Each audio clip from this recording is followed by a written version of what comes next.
General Gordon, briefly, what is the situation now on the Sinai front? Well, I have a good reason to speak briefly because my knowledge in the language isn't good enough. What was your question, please? What's the situation on the Sinai front? Well, we are in a defense. We are in a defensive mission, I would say. We're in a defense position.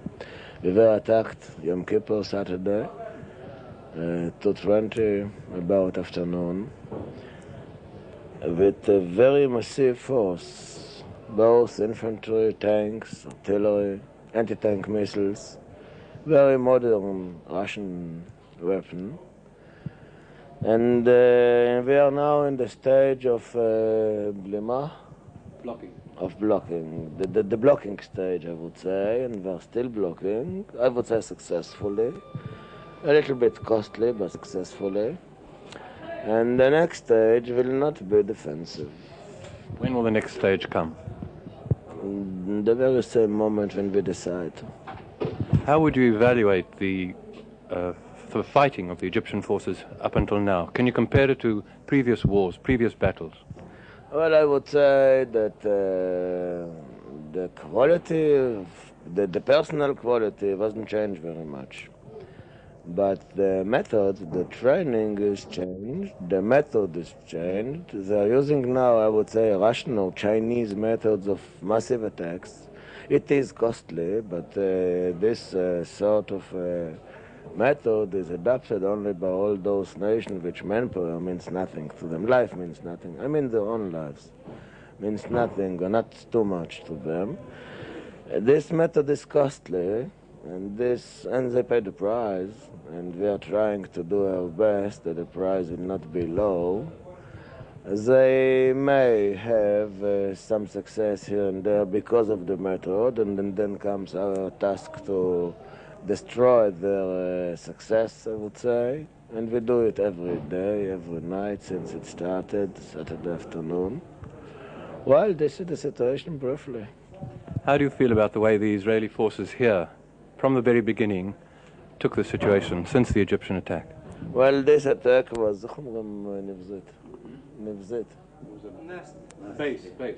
base. It was a base attack because it was no provocation at all before. We are 6 years after the 6-day wars. No one of us, even at home, even the civilians, believed that the Egyptian will attack. People cried here in Israel for peace, and all of a sudden, it was a sudden for us, it wasn't a sudden for them, because the attack is very well, long prepared. And we were surprised. It took us an hour or what to get over, to overcome the surprise, and we are building the power. The decisive power in Israel is not based on the compulsory service, it's based on the reserve service, and we are collecting the reserve under fire, under war circumstances. We are stronger from day to day. And the day when we decide, I'm not sure it's very long, we shall launch our attack. And then we shall change the stage from defense to attack. Anyhow, trusting them, I don't think is on anymore. Is it a what? Say, was it a very bitter battle, Anton? How did the Israeli soldiers defend themselves? It is the hardest battle, in my opinion, that Israel fought in this generation. Since the new temple, it is the hardest battle, in my opinion. I fought all of them. The soldiers, both the boys and the grown-up people from the reserves, are doing things which I didn't believe that it is possible. Not that I didn't believe that they can do it, I didn't believe it's possible. I'm always surprised from battle to battle, from fight to fight, to see things that is undescribable, really. Being alone, or in a pair, two men in a in a surrounded position, and being days, nights, always surrounded by Egyptians, fighting all the day and night long, and staying. Well, fighting tanks, 1 against 10, 20, some numbers like that, in bad situations, in not comfortable position, in a war which we are not used to fight. We are used to use our mobility as a weapon. In the defense role, the mobility doesn't go to the depth. It goes from side to side. This isn't really a decisive weapon.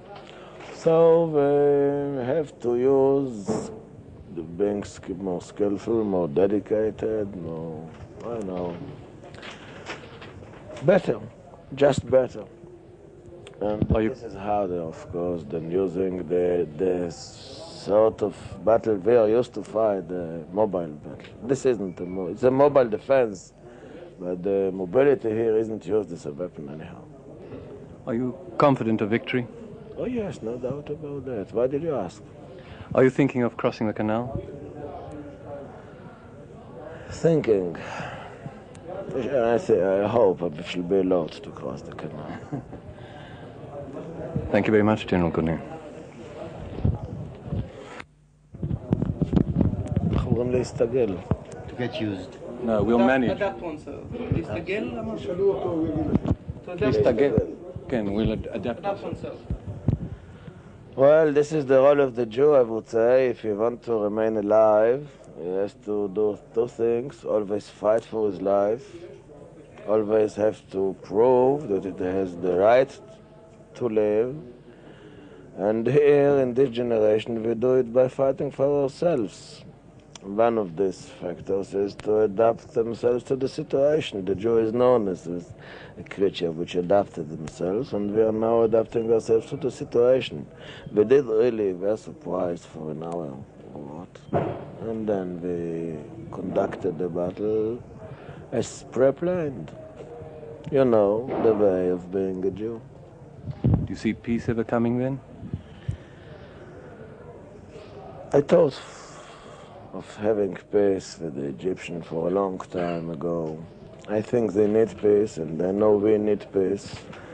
After this step, perhaps we shall have peace with the Egyptians. I don't think I'll have ever. You personally? They lost my willing of peace completely. You think you can force them to make peace terms this time? We shall force them not to make peace, but to be silent for a very, very long time. Thank you very much.